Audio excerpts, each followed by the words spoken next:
کہنے لگی نہیں اب یہ سارے تیرے ہی ہیں. اگر تو اللہ سے ڈرتی ہے تو میں بھی رب سے ڈرتی ہوں. اگر تو مصطفیٰ کریم کا کلمہ پڑھتی ہے تو میں بھی اسی نبی کی ماننے والی ہوں. کہا بات کیا ہے, میرا کیوں ہے سارا؟ تو وہ خاتون کہنے لگی وہ 2 سال 3 سال سے میرے ساتھ نکاح تھا اور اس نے بتایا تھا مجھے کہ میری بیوی بھی ہے, اور میں غریب تھی تو میرے والدین کو بھی بتایا تھا کہ میری دوسری شادی ہے. یہ مکان اس نے مجھے لے کے دیا تھا, میرے تمام اخراجات وہ پورے کرتا تھا, نان و نفقہ کا خیال رکھتا تھا. لیکن اب کہ جب وہ آیا تو وہ بیمار تھا. اس نے مجھے بتایا کہ مجھے طبیب نے بتایا ہے کہ میں شدید بیمار ہوں, شاید بچ نہ سکوں. تو کہنے لگی وہ مجھے کئی لاکھ روپے بھی دے گیا اور جاتے دفعہ مجھے طلاق بھی دے گیا, فارغ کر گیا. کہنے لگا تو جہاں چاہے میرے بعد نکاح کر سکتی ہے. اور کہنے لگا میں چاہتا تھا پہلی بیوی کو بتا دوں, موقع نہیں بنا اور اس کا دل نہ ٹوٹے, بتا نہیں پایا. لہذا وہ مجھے ڈھیر سارے پیسے دے چکا ہے, سارا میرا حصہ مجھے پہلے سے دے چکا ہے. میری بہن اب یہ 4 بوریوں میں سے 2 میری نہیں بلکہ 4 کی 4 ہی تیری ہے, تو ہی اس کی حقدار ہے. تو بزرگ کہتے ہیں مجھے بتاؤ جن کے اندر اس قسم کے تقوی کی جھلک ہو ان کے لیے ہر نماز کے بعد دعا مانگنی چاہیے کہ نہیں مانگنی چاہیے؟ حضرت عمر کے زمانے میں نا ایک نوجوان تھا, نیک تھا, مسجد جایا کرتا تھا رات کو. تو مسجد جا رہا تھا تو رستے میں ایک عورت نے دعوت گناہ دی. ابن عساکر نے اس کو لکھا ہے. تو نوجوان تھا, خواہشات تھی, کچھ طبیعت مائل ہو گئی. ابھی ادھر جا ہی رہا تھا کہ کسی نے آیت پڑھ دی والی من خاف مقام ربی جنتان, جو رب کے سامنے کھڑے ہونے سے ڈرے گا اللہ 2 جنتیں دے گا. واقعی ڈر گیا, وہ واقعی ڈر گیا. اتنا ڈرا کہ بے ہوش ہو کے گر پڑا. بیماری سے لوگ بے ہوش ہوتے ہیں, پیسے ڈوب گئے بے ہوش ہوتے ہیں, بچے کے غم میں بے ہوش ہوتے ہیں. سچ بتاؤ کبھی خوف خدا سے بھی بے ہوش ہوتا کوئی دیکھا ہے؟ ہمارے ہاں تو روز مرہ ہی نہیں ہے بھائی. اور بڑی باتیں ہیں بے ہوش ہونے کی, ڈرنے کی, غش کھانے کی. بے ہوش ہو کے گر پڑا. بوڑھے باپ کو کسی نے بتایا بچہ بے ہوش پڑا ہے, اٹھا کے گھر لائے. گھر لا کے کہا بیٹا کیا ہوا؟ نوجوان ہے, چڑھتی جوانی ہے, پر پاکیزہ بڑی ہے. کہنے لگا ابا جی گناہ کی طرف چلا گیا تھا, پر میں نے آیت سن لی جو اللہ کے سامنے کھڑے ہونے سے ڈرے گا رب 2 جنتیں دے گا. میں ڈر گیا تھا, رب واقعی 2 جنتیں دے گا. باپ رو پڑے, ابا جی کی آنکھوں میں آنسو آئے اور کہا پتر اللہ بڑا مہربان ہے, اس کے وعدے سچے ہیں, واقعی 2 جنتیں دے گا. اس نے پھر ایک چیخ ماری اور اس طرح کی ماری کہ اس کی روح ہی پرواز کر گئی. روح ہی پرواز کر. کشتگانے خنجر تسلیم را, عشق کی خنجر سے قتل ہو گئے لوگ. صبح حضرت عمر کو پتا چلا کہ انہوں نے تو رات جنازہ بھی پڑھ دیا, تدفین بھی کر دی. جناب عمر فرمانے لگے اتنا نیک نوجوان خوف خدا سے دنیا سے چلا گیا, مجھے کیوں نہیں بلایا, میں جنازہ پڑھتا. فاروق اعظم فرما رہے ہیں میرا شوق تھا میں اس کا جنازہ پڑھتا. کہا حضور آپ کو تکلیف نہیں دی؟ فرمایا بتاؤ قبر کہاں ہے؟ تے کامل پیر اونا دے باہو قبر جنا دی جیوے. حضرت فاروق اعظم قبر پہ تشریف لے گئے اور کھڑے ہو کے فرمانے لگے نوجوان مجھے امید ہے میرے رب نے تجھے 2 جنتیں دی ہوں گی. ابن عساکر کھول کے دیکھو تاریخ بغداد نے کیا لکھا ہے. حضرت سیدنا فاروق نے فرمایا امید ہے 2 جنتیں دی ہوں گی. قبر کے اندر سے بولا کامل پیرو نہ دے باہو قبر جنا دی جیوے. قبر کے اندر سے بولا. کہنے لگا حضور امید والی بات نہیں, رب کے وعدے سچے ہیں, اس نے واقعی مجھے 2 جنتیں عطا فرمائی. 2 جنتیں دی ہیں, میں نے اپنے مالک کو راضی پایا. ہمارے صوفیاء تصوف میں ایک جملہ بولتے ہیں کہ تیرا تو فقر فقر بوزر ہے, یعنی جن کو صحیح درویش کہتے ہیں نا, صحیح درویش. مولا علی شیر خدا رضی اللہ تعالیٰ عنہ فرمایا کرتے 2 ہی تو بندے ہیں جو رب کے رستے میں کسی شے کی پرواہ نہیں کرتے. حضور کون سے؟ فرمایا ابو ذر غفاری ہے اور دوسرے علی المرتضیٰ ہے. مولا علی فرمایا کرتے یہ نا مسلمانوں میں سے چوتھے یا 5ویں مسلمان ہیں. شروع سے ایک سلیم الطبع آدمی, کچھ لوگ طبع بڑے نفیس ہوتے ہیں, طبع نہیں, اللہ کی طرف سے شروع سے ہی. ان کا جو قبیلہ تھا بنو غفار وہ رہزنی کرتا تھا, لوگوں کو لوٹ لیتا تھا. شروع میں یہ کام کیا, لیکن جب کچھ لوگوں کی چیخیں کانوں میں گئیں تو چھوڑ دیا, فرمایا نہیں یار طبیعت نہیں مانتی. اور نبی پاک کا کلمہ پڑھنے سے پہلے ہی بتوں کی پوجا چھوڑ کے رب کی عبادت شروع کر دی. لوگ پوچھا کرتے تھے آپ عبادت تو کرتے تھے پر منہ کدھر کرتے تھے؟ فرماتے تھے جدھر وہ کرا لیتا تھا کر لیتے تھے. کسی نے انہیں بتایا کہ مکے میں ایک شخص ہیں جنہوں نے اعلان نبوت کیا ہے, آپ کی طرح کی باتیں کرتے ہیں. انہوں نے اپنے بھائی کو بھیجا, ان کا نام انیس تھا, پتہ کر کے واپس آئے. بھائی کہنے لگے ابو ذر, ان کا نام جندب ہے, اصل میں ذر ان کے بیٹے کا نام ہے اور کنیت سے زیادہ معروف ہیں, ابو ذر غفاری کہلاتے ہیں. فرماتے ہیں کہ بھائی نے آ کے بتایا کہ وہ نیکی کا حکم دیتے ہیں, برے کاموں سے منع کرتے ہیں, صلہ رحمی کا پیغام دیتے ہیں, لیکن لوگ سارے مخالف ہیں. یہ چیز بھی بڑی کاؤنٹ ہوتی ہے, اسے نہ کاؤنٹ کیا کریں. لوگوں کی ترجیحات بدلتی ہیں, صبح کچھ دوپہر کچھ شام کچھ, اسے نہ کاؤنٹ کریں. انہوں نے اس بات کو کاؤنٹ کر کے بتایا کہ لوگ ان کے جو ہے نا وہ مخالف ہیں سارے. تو حضرت ابو ذر غفاری کہنے لگے مجھے تسلی نہیں ہوئی, میں خود جا کے پتہ کروں گا. کہتے ہیں مکہ شریف آیا تو کسی ایسے آدمی سے پوچھ بیٹھا, میں تو کچھ اور سمجھا تھا, وہ کچھ اور نکلا. مکے والوں نے بڑا مارا. مکے پہنچ کے پہلی جو چیز ملی وہ مار کھانے کی تھی.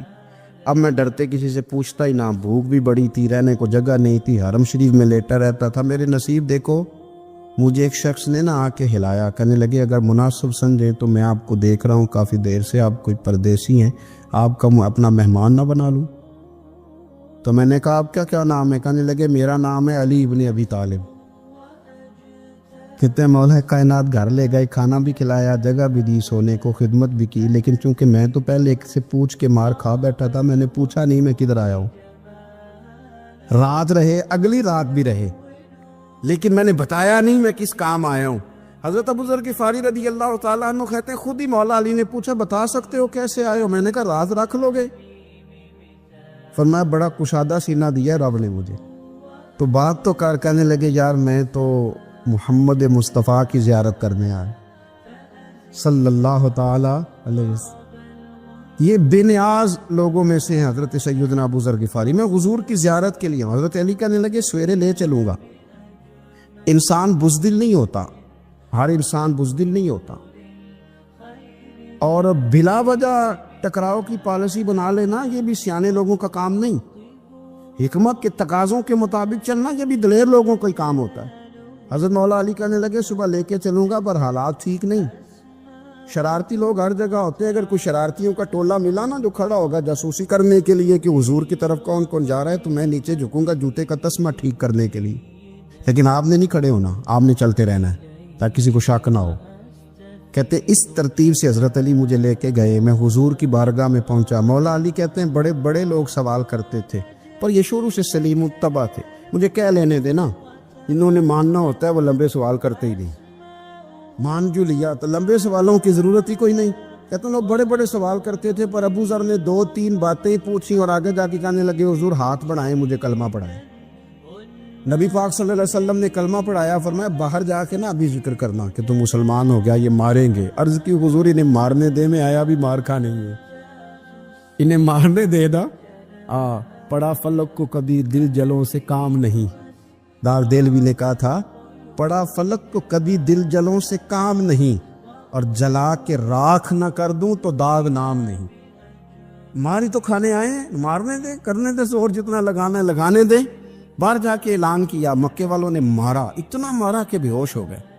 پھر کسی نے بتایا کہ تم نے گزرنا بھی ہے ان کے علاقے سے, بنو غفار سے, پھر ان کا پتہ بھی ہے یہ لوگ بڑے سخت ہیں. پھر چھوڑا. تپن بڑے جلالی تھے, زاہد مزاج تھے. فرماتے تھے کہ جو تمہاری ضرورت سے زیادہ ہے وہ سارا صدقہ کرو. کنز کے معاملے میں ان کا رویہ یہ تھا. صرف حضرت صدیق اکبر کو کچھ نہیں کہا انہوں نے, باقی حضرت عمر جیسے آدمی کو بھی کھڑا کر کے کہہ لیتے تھے یہ مال کیوں رکھا ہوا ہے خزانے میں, بانٹتے کیوں نہیں سارا. اور جناب عثمان غنی رضی اللہ تعالیٰ عنہ کے ساتھ تو باقاعدہ کئی دفعہ اس موضوع پر گفتگو کی. وہ کہتے تھے کہ جب اللہ کہتے ہیں قرآن میں کہ مال دولت جمع نہیں کرنی, تو وہ جو لوگ تھے وہ بھی بڑی شانوں والے تھے. وہ کہتے تھے کہ اللہ نے جب زکوٰۃ فرض کی تو مال جمع ہوتا ہے تو زکوٰۃ فرض ہوتی ہے نا. جب فطرانے کا کہا تو مال ہوتا ہے تو فطرانہ آتا ہے نا. تو آپ جو کہہ رہے ہیں وہ ٹھیک ہے، پر آپ اعلیٰ بات کر رہے ہیں تقوی کی، سارا بانٹو. تو حضرت ابو ذر غفاری کہتے تھے چلو ٹھیک ہے تمہاری بھی بات مان لیتا، پر یہ بتاؤ مدینے والے کا اپنا طریقہ کیا ہے؟ کہ بھئی حضور کا طریقہ تو وہی ہے جو آپ بتا رہے ہیں. تو فرمانے لگے پھر اس رستے نہ چلے جو رستہ مدینے والے رسول کا ہے.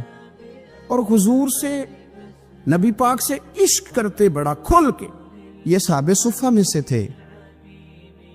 کلمے پڑھنے کے بعد چونکہ طبیعت جلالی تھی تو حضور نے بھیج دیا، فرمایا واپس جاؤ اپنے قبیلے میں تبلیغ کرو. واپس گئے، بھائی کو مسلمان کیا، والدہ کو مسلمان کیا، قبیلہ سارا مسلمان کیا، وہیں رہے.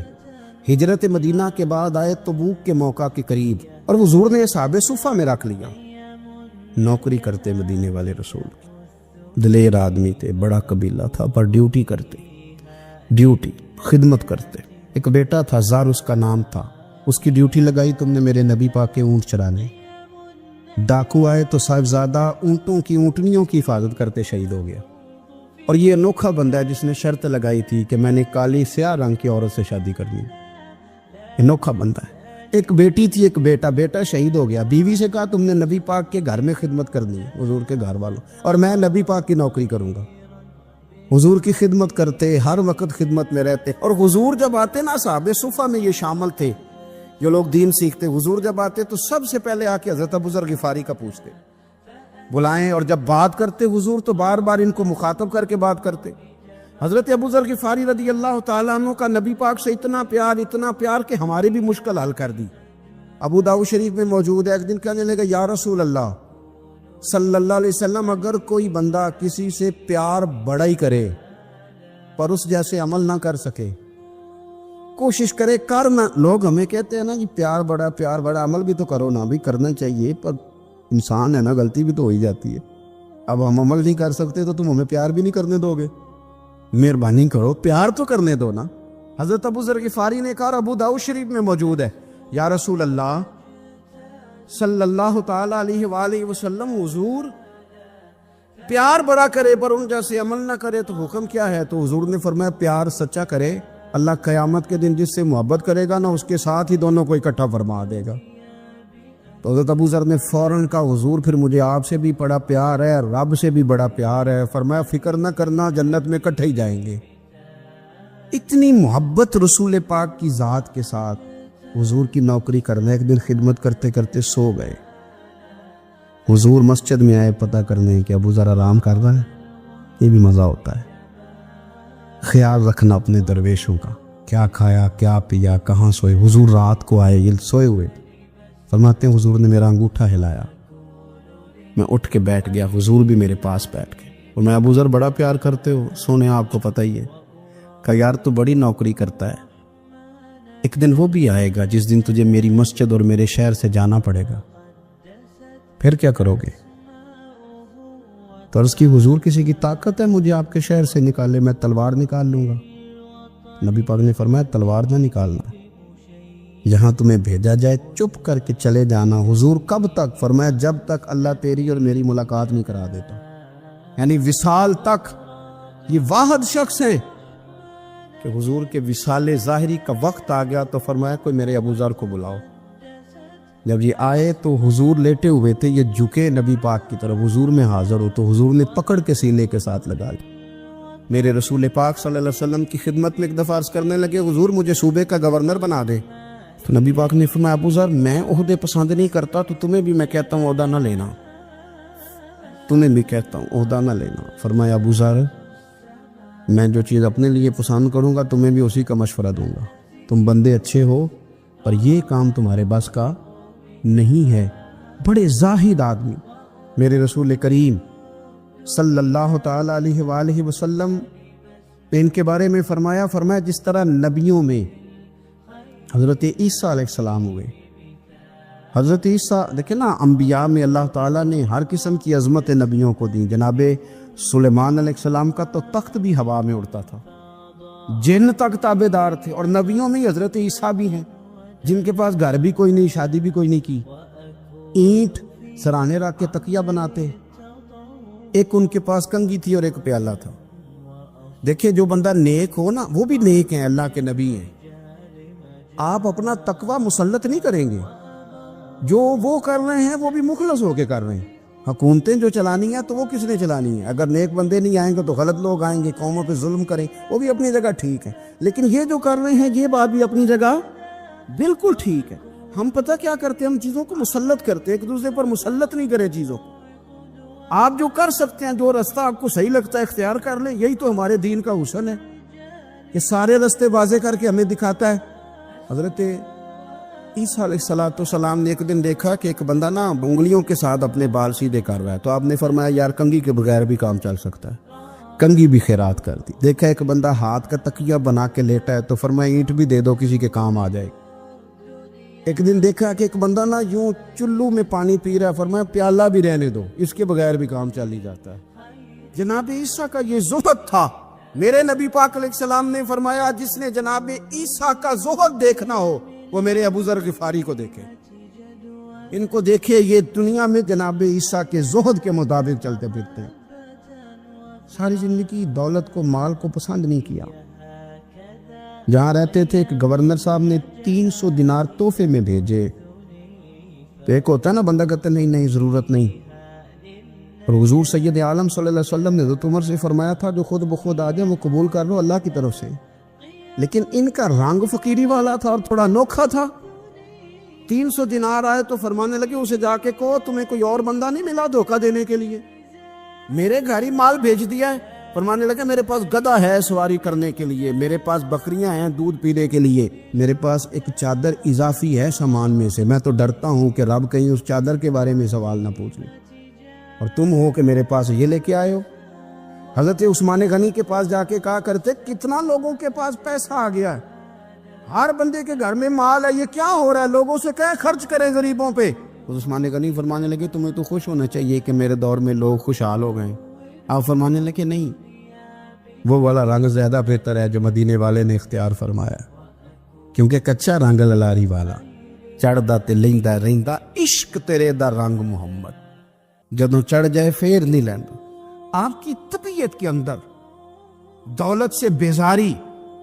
حضرت ابو درداء, حضرت ابو موسیٰ اشعری, حضرت ابو ہریرہ رضی اللہ تعالی عنہ, یہ سمجھ لیں ان کے کلاس فیلو تھے, ان کے ساتھ پڑھا تھا انہوں نے.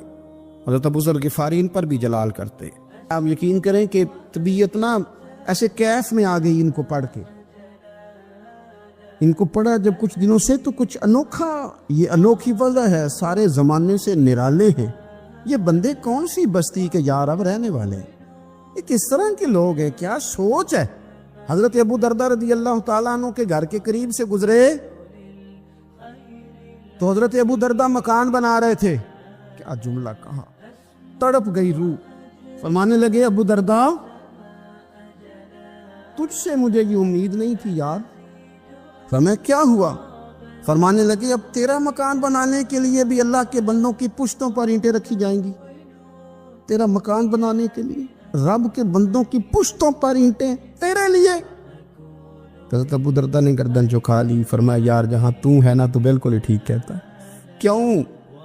میرے نبی پاک صلی اللہ علیہ وسلم نے فرمایا اس زمین کے اوپر اور آسمان کے نیچے ابو ذر غفاری سے سچا بندہ کوئی نہیں, ان سے زیادہ سچا کوئی نہیں. فرمایا تو ٹھیک کہتا ہے یار, صحیح کہتا ہے. حضرت ابو موسیٰ اشعری رضی اللہ تعالیٰ عنہ کو گورنر بنا دیا گیا عراق کا.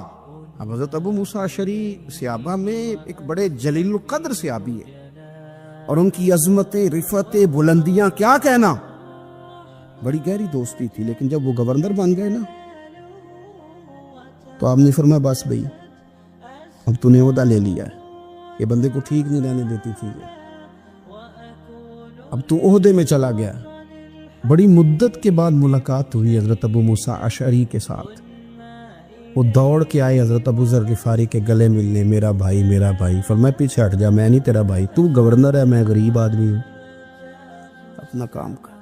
پھر دوڑ کے آئے. فرمایا ابو ذر تو میرا بھائی ہے یار, اکٹھے پڑھتے تھے حضور. فرمایا نہیں جا, تو نہیں میرا بھائی. پھر آئے. جانتے تھے نا یہ سچا بندہ ہے, یہ سچا بندہ ہے, یہ تقریروں والا نہیں, صرف وعظوں والا نہیں, اس کے اندر بھی بڑی سچائی ہے. قریب آئے, آ کے کہا یار تو میرا بھائی ہے, میرے سینے لاگ. فرمانے لگے تو تیسری بار آیا ہے, مومن ہے, میں منہ نہیں موڑ سکتا, پر پہلے مجھے بتا گورنر بننے کے بعد تو نے مکان کتنے بنائے, باغ کتنے لگائے, چکیاں کتنی لگائی, کتنے تو نے چیزیں بنائی ہیں, پہلے بتا. حضرت ابو موسیٰ اشعری نے ان کا ہاتھ پکڑا, رونے لگے, کہنے لگے جس محبوب سے تو نے تربیت لی ہے میں بھی انہی کا نوکر ہوں, جن کپڑوں میں عراق گیا تھا میرے آج بھی وہی ہیں یار. کیا بات کرتا ہے تو, میرے وہی ہیں. مجھے بتا اگر یہ عہدے خدمت کے ہم نہیں لیں گے تو پھر کیا ظالموں کو دیں گے, غیروں کو دیں گے؟ نہ کر, کچھ نہیں بنایا. حضرت سیدنا ابو موسیٰ اشعری رضی اللہ تعالیٰ عنہ روئے, اور جب کہا نا کوئی شے نہیں میرے پاس, تو فرمایا اچھا چل آ جا, پھر سینے لگ جا, تو واقعی میرا بھائی ہے. پھر حضرت ابو ذر غفاری نے محبت فرمائی, وہ درویشی, وہ فقیری, وہ سادگی, وہ نورانیت, وہ دل کے ساتھ اندر. ہمارے تو بہت سارے لوگ ہیں جو کہتے ہو کہاں لے جانا ہے مال, کیا ضرورت ہے مال کی, ہر وقت مال کی مخالفت کرتے, لیکن دل ان کا کہتا ہے کہ آئے صحیح, کسی طریقے سے پہنچے صحیح. حضور نے فرمایا بعض لوگوں کی زبانیں شہد سے زیادہ میٹھی, دل بھیڑیے سے زیادہ خطرناک. اوپر سے کہہ کچھ رہے ہیں, اندر حالات کچھ اور ہیں.